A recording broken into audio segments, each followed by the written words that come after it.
thank you to Food Engineering Magazine for inviting me back here. It's been 3 years since I spoke to you, and as you can imagine, a lot has changed at Kraft in those 3 years. My friend Carlos Del Sol says every time he sees me, we have a new organization structure. That's not true this time. We don't have a different organization structure. We're just about a third bigger than we were 3 years ago. So I'm going to just spend a little time today to first frame you on what does the new Kraft look like. And it's truly awesome. And then I'm going to take you through some of the integration streams that I worked on personally for safety and environmental and sustainability globally. And I hope to leave a lot of time at the end to ask questions, because you can imagine with prepared remarks you do very high level, but I'm sure that there are a lot of specific questions. So let's, with further ado, move on.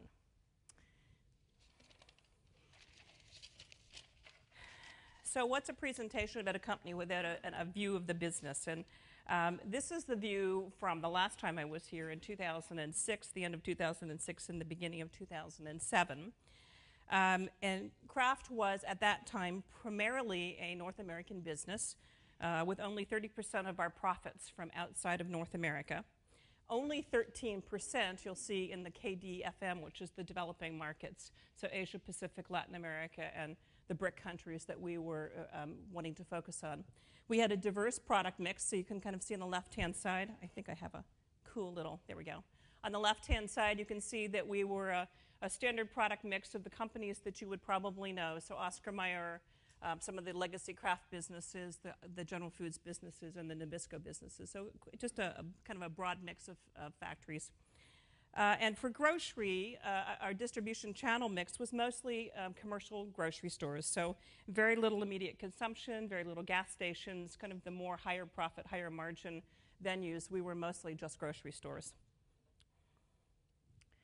This is today. And you can see how significantly this has changed. You can see that only 49% of our income is now from North America. As well as the key focus here on snacks, so confections and biscuits. In fact, we're the #1 confections and #1 biscuit company in the world at this point. And biscuit, of course, means cookies and crackers, not just biscuits, but that's certainly the category. And then if you look at our channel mix, the channel mix has just changed incredibly. Our channel mix now has a lot of the instant consumption channels. And even though it's still predominantly grocery, instant consumption has grown. 26% of our volume is now in developing markets. So that's 3 times more than just 3 years ago. If you look at the brand names here, it's just an absolute plethora of brand names. And if you look, this is kind of the snacking ones on the left-hand side. So these are all of our snacking brand names, and so there's quite an array. And you can see some of them are new, and they've come from the Cadbury acquisition, and some of them are like some Cadbury brand names. Some of them are legacy confection brands that you may or may not have known were part of Kraft from Jacob Suchard. So we own Toblerone and Milka and a number of really wonderful chocolate products. The ones in the center here are our billion-dollar brands. And we have 11 billion-dollar brands. And again, many of them were present prior to the acquisitions, but some of the ones that are new that I'll point out on the next slide are Lou, which we bought from the Danone organization, Cadbury and Trident, which are our 2 new billion-dollar trademarks. And the rest of them, here's the Heritage brand with Philadelphia and with Nabisco, Oscar Mayer, Maxwell House. So some of these are brand names that I've grown up with in the 30 years with Kraft, and some of them are quite new. And then these are what we call our iconic non-snacking brands. And again, you'll recognize many of them, Marshmallows and Baker's Chocolate, and just a number of brands here that are still very viable brands around the world. They just are not billion-dollar brands, so we call them our iconic brands. So what have we bought and sold? This is kind of interesting. I was chatting with the Nestle folks at lunch, and we sold, I'm sure that folks know that we sold our DiGiorno business to Nestle, and we basically have been trying to focus on some core growth brands and also to make these acquisitions. So I talked a little bit about it, but these are the key acquisitions that have really changed our footprint. We bought the Nabisco trademarks in Europe in 2006, and that includes the Oreo and Chips Ahoy.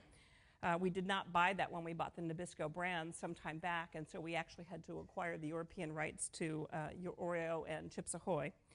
Then we bought Lou Biscuits, as I said, from Danone in 2007. And then Cadbury, the acquisition went through January 29th, 2010 for a mere $19.4 billion.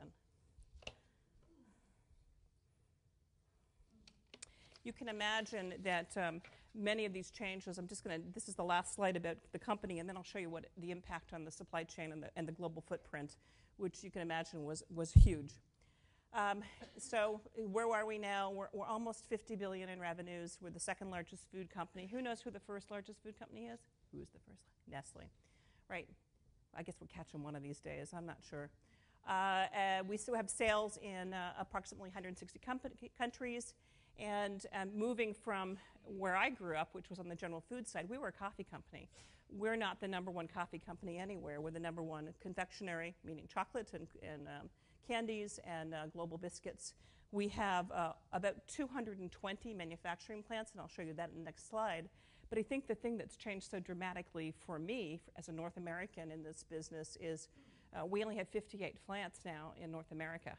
And so we are now one of the smaller regions from a plant perspective, although we still make 24 billion of the revenue. So we're making a lot of the money, but we don't have that many plants. We've consolidated quite a bit. And our global headquarters are in Chicago. So here's what it looks like. I couldn't put the dots because you can't read the dots. So the way we're structured today and the way we're integrating manufacturing in after particularly the Lou and the Cadbury organizations. Cadbury had 67 manufacturing plants. So you can imagine integrating 67 manufacturing plants on top of the Lou integration where we had some 40 manufacturing plants. So we've now doubled our footprint. And the way we're structured is we've got a 5-region structure. There's a North American structure, and then a Kraft Europe structure, Asia Pacific with 39 plants, and that's quite a diverse region. I just got back from 2 weeks in Asia Pacific, and we're doing business now in places that we had a very hard time entering in the past, places like India, where we now have 8 manufacturing plants that came as part of the legacy Cadbury business. And in fact, I saw our new Oreo brand in India, and the Oreo brand in India has a Cadbury logo on it because they don't know who Kraft is in India. It's been a Cadbury business, and they've been there for quite a while. So as we're rolling Oreo out into some countries, we're using the brands that are existing, and in some cases it's Cadbury. SEMA it's quite a diverse region. Again, 45 plants spread out from Eastern Europe the whole way down through South Africa to the tip of South Africa. And Latin America is the smallest region with 18 plants, but 18,000 employees. So this is what the footprint looks like. So if you were facing the daunting challenge of how do you integrate all those factories in, the way it was done for manufacturing is there are operations VPs that support each of those regions. And so the manufacturing plants report directly into the regions. But the functional folks like myself from safety and environmental, the quality leader, the vice president of quality, we all had to sort through how the heck are we going to do this integration. And before I get into the integration, let me just spend a few words kind of talking about how does integration fit into the Kraft growth strategy. And then I'll get into the meat of the talk, which is probably what you want to hear. But I've lifted these slides directly from the CAGNY presentation in February, where we go talk to the investors about Kraft. And the way we talk about growth is the virtuous cycle. I'm not sure that there's an unvirtuous cycle or a disastrous cycle, but anyway, we talk about it as the virtuous cycle. And if you think about the virtuous cycle, this is really about leveraging brands, and this is driving top-tier growth via those brands and growth. And then here's the part that manufacturing usually plays in, which is about reducing cost and leveraging overheads. We all have the same role to play in our companies, I'm sure. And then reinvesting in growth. And so the thought kind of becomes, as we save money, in fact, I think we talked about it yesterday, if you guys were here when they talked about the Hershey expansion, that as they moved to the new Hershey and they generated more cash, they could reinvest in new manufacturing processes and move to molded technology. So The role we play and supply chain and operations play within Kraft is reducing costs and leveraging overheads.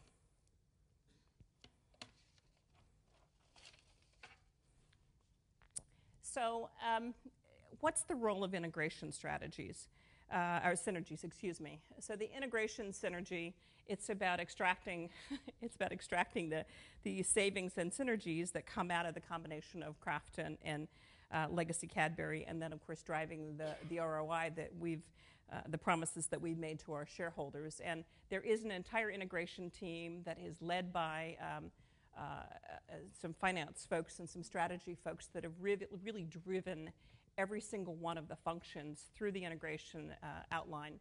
So there were some specific objectives, there were specific deliverables, and in most cases, it's been a pretty harmonic process. But ongoing savings continue to be critical because I think we've seen it both from Joyce's presentation and others. Input costs are going up around the world. It's not just raw materials, it's energy costs, it is inflation, wage inflation. As I said, I just got back from Asia Pacific, and I was seeing 15% wage inflation in factories. I mean, when's the last time in North America we saw 15% wage inflation? So input costs are going up all over, and pricing alone can't cover those input costs. So finding savings through both the synergy as well as through productivity are absolutely critical to offset the inflation. And for North America, we are still below optimal levels of support. What does that mean? It means advertising, commercials, the kinds of things that a company like Kraft or any other major company does in order to connect with its consumers and its customers. So we're below the optimal levels of support. So back to that virtuous cycle. We've got to find the money, and operations finds that money so that the businesses can reinvest and grow.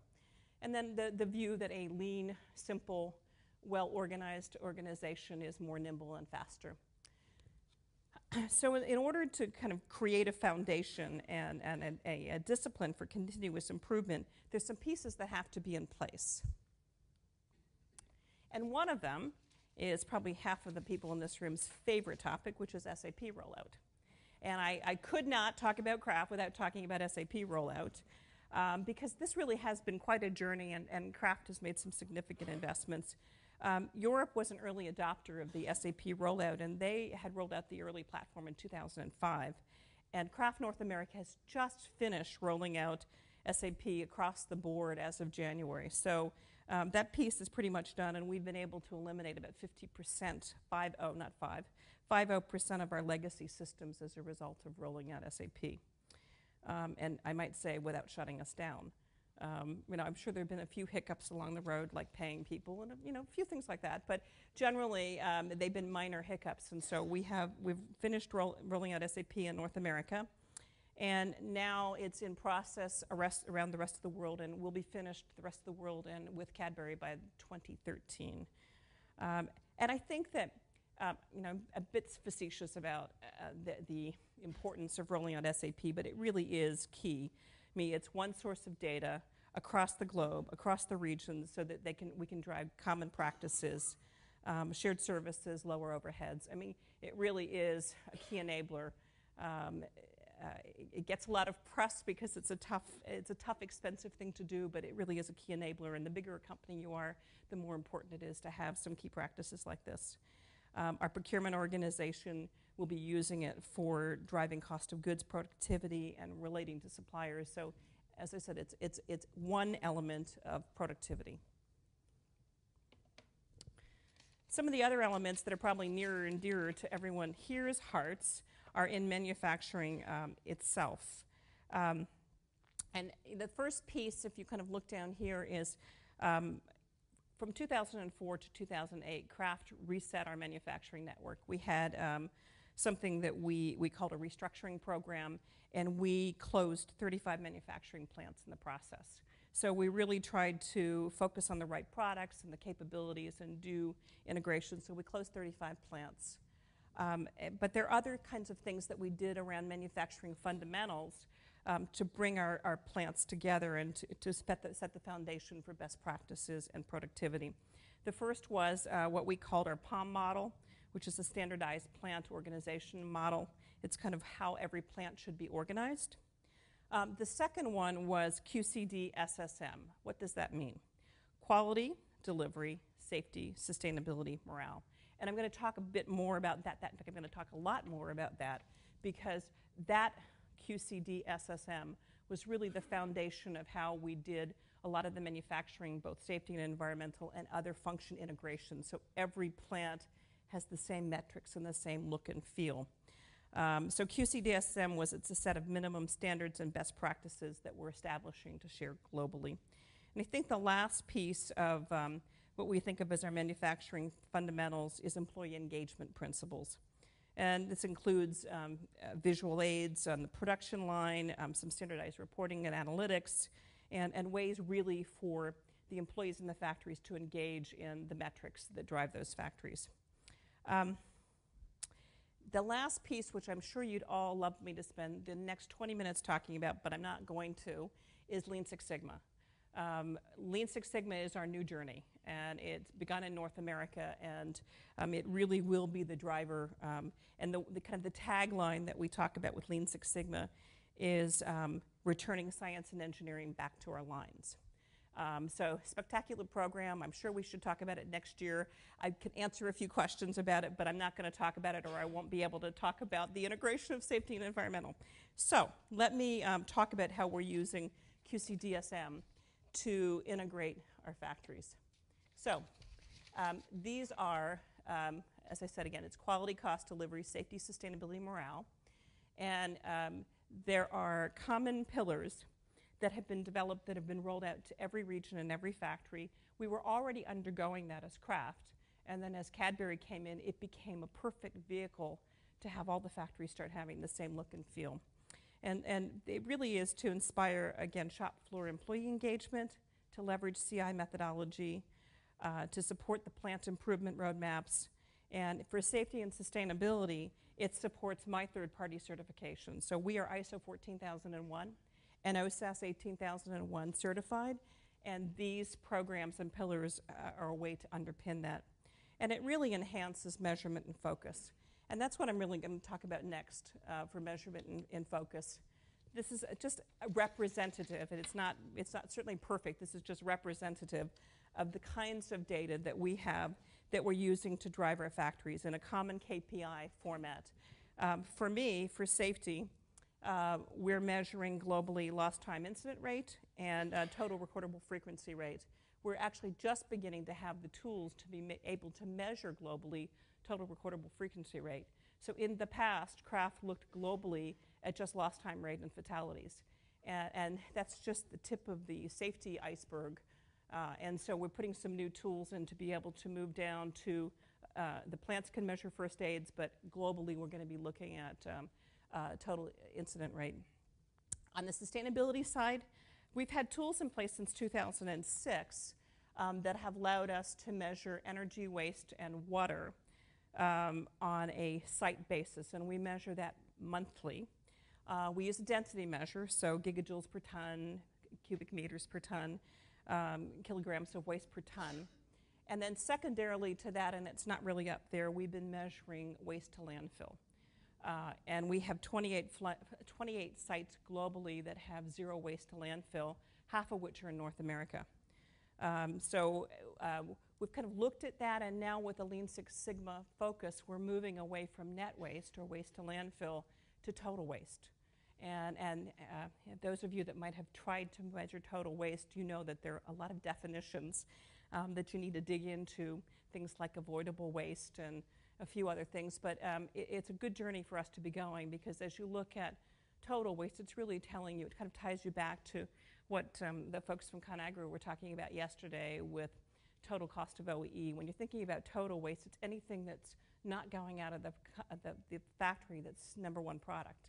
So it doesn't matter if you're taking your brokens from your biscuit factory and you're feeding pigs, and it's not going to landfill. That's good environmentally, but it's not good from a total output standpoint. So we're really moving to total waste so that we can understand input in, finished goods out. This is just a bit of an example. with limited time, I can't show you everything, but what I'm trying to show you here is this is an example of the process that supports the safety pillars. So I showed you Q, C, D, S, S, M. Every one of those pillars has this kind of process behind it. And then underpinning this cycle, we have safety and environmental standards. And those standards include a 1 to 2 page document that says the what you must do for safety, guidelines on the how, document templates that are standard documents like permits to work and hot work permits and confined space and all the kinds of things that you would expect to find in safety documentation, training and e-training links, and self-assessment tools. So behind this, on a common website, are all the documents that any factory, any region would need to know on how to implement the safety or the sustainability process.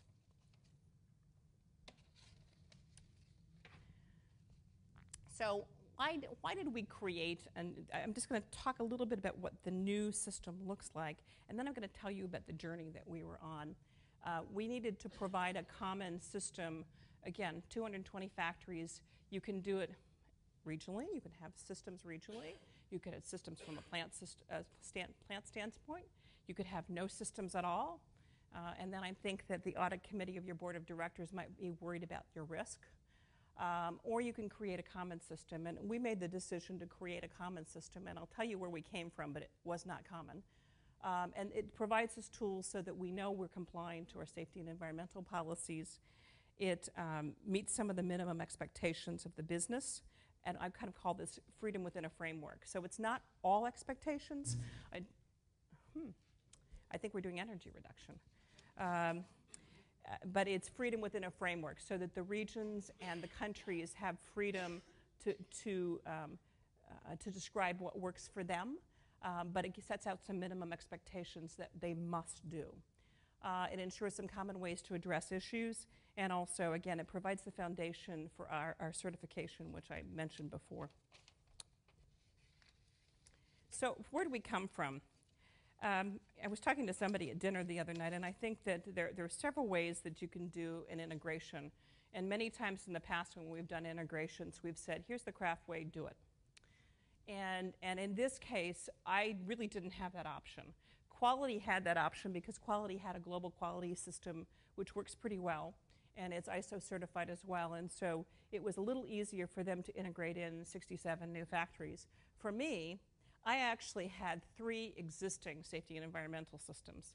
I had an environmental system for North America, a safety system for North America, and a safety and environmental system for international. These are all legacy systems. They were fairly similar. They all had their own websites. They had administrators. Let me just tell you that it was not an integrated process. And then when Cadbury came in, Cadbury had a safety system and Cadbury had an environmental system.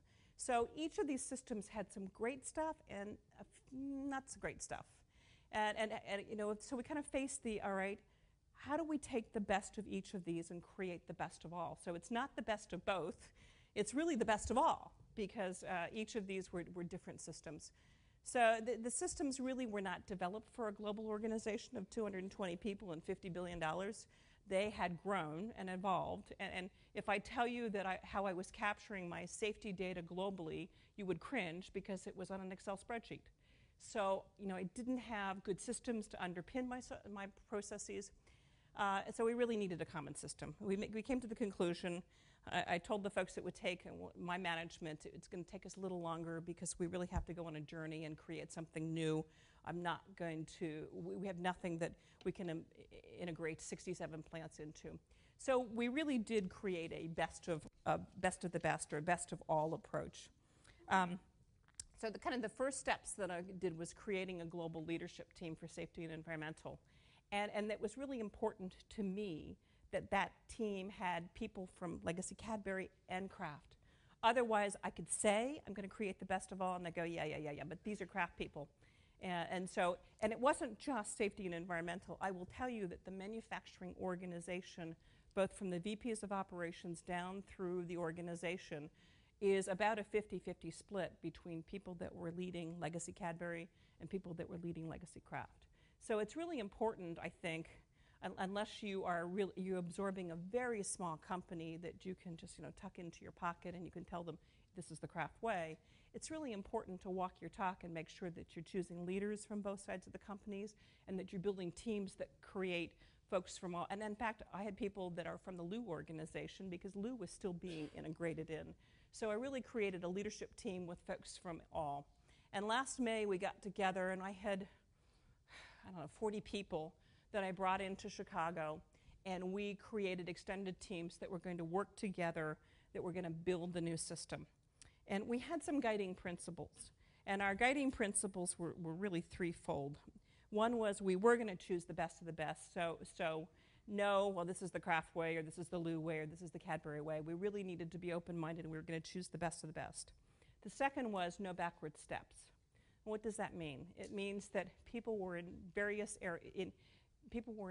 areas of maturity, and they had a whole variety of systems, and we weren't going to step back, so it wasn't going to be the least common denominator. So we were not going to create a new standard that was the least common denominator. So no backward steps means some of our standards have things in them that are going to take time to migrate to. So that was the third principle, which was we were going to give ourselves this year to implement the standards. Next year we're going to audit against them. And we were going to allow people the time to kind of sort through and move up to the standards. So not everybody's going to have them all in place immediately because, again, no backward steps. The team reviewed existing documents from all 5 of the systems, and they captured the best of each. When there were gaps, the teams used their expertise to build new material. And each team member acted as a conduit back to their part of the business, so their region or their legacy part of the business, so that when we were finished, we really had a system that everybody could accept. Everybody had to change a little, but everybody could accept. And let me just back up a second. The one thing I wanted to say about this is really no different than how you would integrate engineering processes. It's not any different than how you would integrate quality processes. So there's nothing really unique. I just happened to be talking about the 2 work streams that I worked on, but there's just really nothing unique here. And I think that I wanted to point that out because if you're sitting here thinking, well, I'm not responsible for safety or environmental, what the heck is she talking about? I would tell you that I think that this is how you bring organizations together always, which is to build broad teams and have them work together and then have them represent broader parts of the organization. So the change is beginning through the process. You're not waiting till you've got a perfect document and you throw it over the wall to the organization and say, okay, all right, you have at it. Good luck on them. Good luck. So early on, and I think I want to just come back to metrics again because I think metrics are so important. And it seems so simple because in safety and environmental, we have a common process that we had been capturing. I told you, energy, waste, and water on a metric ton basis, and you would think it would be simple to add, 67 more plants or the Lou plants, the 40 plants, but it wasn't because we really had to go back and talk about, all right, how do you measure this? What's the definition? Who's going to input the data? What's the frequency? How are we going to collect this data? What do we mean by waste again? Does construction waste count to landfill? Doesn't it count? I mean, just all those little questions for safety. We ask questions to some of the parts of the world divided by their accidents by their full-time equivalents. Others did it by actual hours worked. And so the process of creating common metrics and common reports was really, it's where we started. Because we really had to start getting on the same page, but it's not simple. So I emphasize it again because I think it's really important whether you've integrated, whether you've had people that you've not really integrated in and now you're trying to build a sustainability organization or you're trying to build an engineering organization. It's defining what you want to measure, how you're going to measure it, and then measuring it the same way because it gives you a starting point and it gives you maybe the ability to benchmark, maybe not the ability to benchmark, but at least you're capturing data in the same in a common way. So, what did we expect out of our common management system? We set out again the minimum expectations. We wanted to make sure that our key tasks were routine and embedded. We wanted to make sure we had the common issues addressed in a common way, again, freedom within a framework, and establishing a framework that would drive continuous improvement. You can't drive continuous improvement from 5 different systems or 10 different systems or no common approach. So again, it gave us a starting point. And then it supports the policies and objectives. And annually, I have to go talk to the board of directors and talk about our risk on compliance, both from safety as well as environmental. And with a system in place that I can ISO certify, that I know is the same, that I know people are attempting to adhere to, it gives me certainty that we have a system that I can report that we have control. Let's see. I'm getting near the end here, so be thinking of your questions. I have just a couple of more thoughts I wanted to share with you, which were some of the keys to success in this process. And again, as I said, I don't think it would not necessarily have to be safety or environmental. It could be engineering, it could be any function that you're trying to roll out. But I think the key to the success of our project has been the global working teams. Again, having everybody's voice be heard. And then having metrics in the factories, the QCDSSM. I can't tell you how important it is from a leadership perspective in operations, from a leadership perspective from the center, to be able to go into factories and know they are measuring the same things in approximately the same way. It really is so helpful. And it also helps the factories. As I was out in regions visiting, I was in Australia. There are 8 factories in Australia and in New Zealand. 3 of them are legacy Kraft, the rest of them are Cadbury. By having common metrics, that plants that are right down the street from one another can begin to share practices, begin to look at one another's programs. And again, it takes a lot longer if you're measuring different things. So it became the foundation, the glue that became able to bring the factories together. Accountability. From an accountability perspective, again, scorecards, metrics, and the people that are most accountable for my particular areas end up being the operations leadership. So if they don't know how they compare from region to region, if they don't know how they're doing against their objectives, it's very hard to hold them accountable. So accountability with scorecards and metrics and action plans are very important. Strategic partners, I'll give you one example of kind of some strategic partner success. In North America, we partnered with Sunoco because I mentioned to you we had 28 plants worldwide that are landfill free. And in North America, there are 9 that became landfill free just in the last year. And those plants became landfill free because we partnered with Sunoco, who happens to be a packaging supplier to us. But they also have a waste stream recycle team, and we've done dumpster dives with them. They have come into all of our factories. They've looked at the dumpsters. They've dumped the dumpsters, and people have walked through the dumpsters and said, well, that could be recycled. That can't be. And so they've helped us sort through the 4 first more evident recycle streams. And then when we got down to that last 10%, they've helped us understand what we can do with that. They've helped us find incinerators with heat recovery for the last 3 to 5% to get 9 plants to landfill free. So that's an example of you don't need to do it all yourself. You can find partners that can help you in whatever metric you're measuring, whether it's an engineering metric or it's wastewater energy or safety, trying to find partners that can help you get to where you're going. I don't know about your organizations, but our organization is very tight on headcount. So we may have had 67 new factories and 220 factories. We didn't get a lot of new headcount to look after that. In fact, we got no new headcount to look after that. So it's really critical to look externally and find partners that can help you get to where you want to go. And leveraging best practices. I'm not a fan of static best practice sites. Lots of people have ways to share ideas, but the issue there is it takes too much time to put the best practice in and nobody ever replicates it.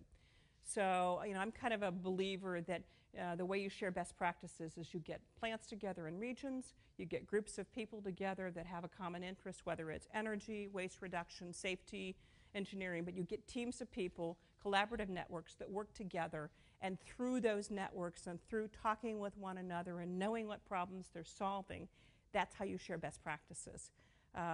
We've dumped best practices into websites. We've dumped best practices onto all sorts of tools. Long ago, Kraft bought one of the Ford tools that we did best practice replication, and even if we created the best practices, nobody replicated it.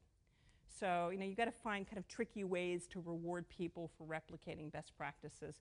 One of my regions, the safety and environmental director, said next year, instead of people sharing the best practices they have, he's going to award people who show the best practices they stole. So it's a way. It's a way. Maybe your companies are different. Maybe you're good stealers, but not us. We like creating the new ideas, the next best thing. And then the common approach and tools. I just think it's critical to put as much information in one common site.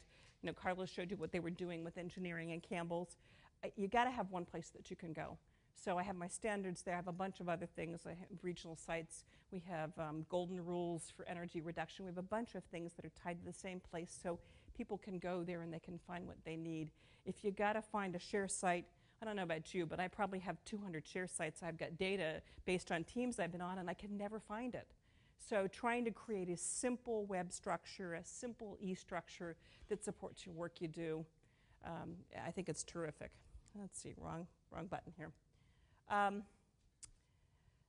So define what you own and how you measure it. I'm done with the measuring thing. I've been talking about that for too much. Establishing goals with each of our business units and regions. Again, we're a support organization. We're the conscience sometimes of the company.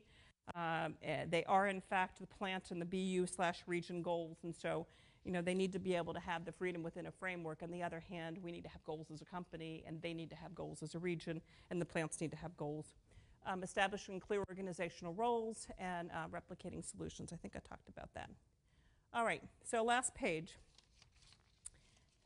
I have 7 minutes left. I'm doing good. Usually I overrun my time. You can kind of tell I could talk about this forever. So what's next for us? The first thing, and I didn't put it on top, is we're celebrating our success.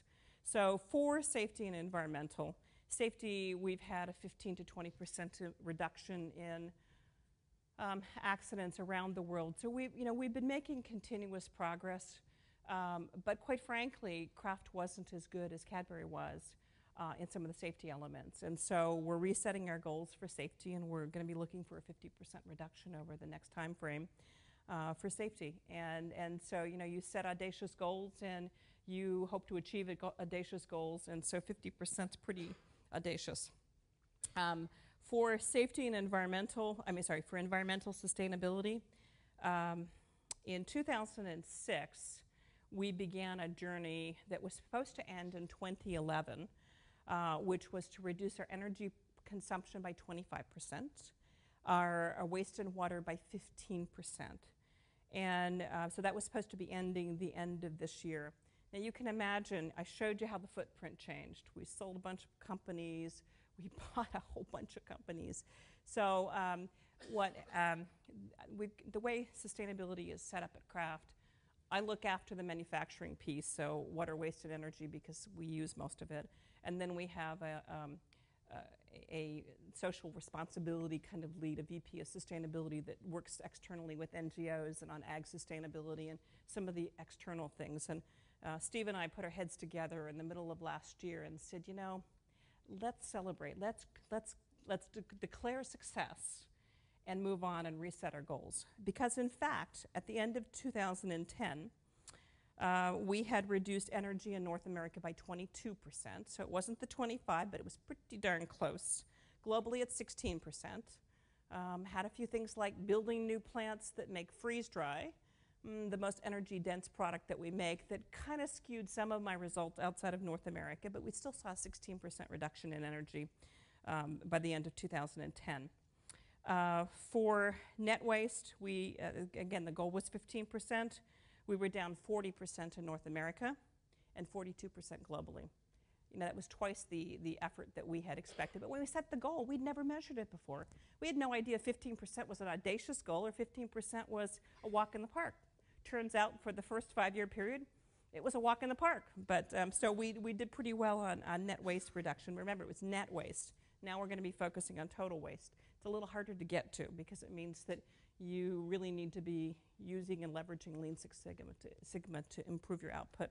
For water, our 15% goal, North America was down 25%. So again, we way exceeded it, and globally we're at 30%. So, you can kind of imagine 2 of the 3, we blew past the goals. We said, let's celebrate our success, and let's reset the baseline. So we now have a 2010 baseline, so it's all those factories you saw up there are in so 2010 was the new baseline year, and we've set a 5-year goal for 15, 15, 15, 15. We included a greenhouse gas goal now by factory because we've got the tools to be able to measure greenhouse gas by factory. We had not done that before. So we've got a 15, 15, 15 goal for the next 5 years. So that's kind of our new challenge.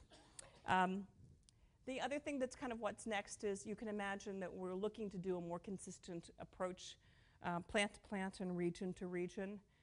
How do we share practices? I've got a global energy team, a global water team, trying to figure out how when we solve issues in one region of the world, where relevant, we can share them.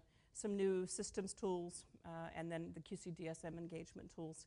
And then leveraging our common S&E system to really achieve our improved performance. So that should be the last slide. It is indeed.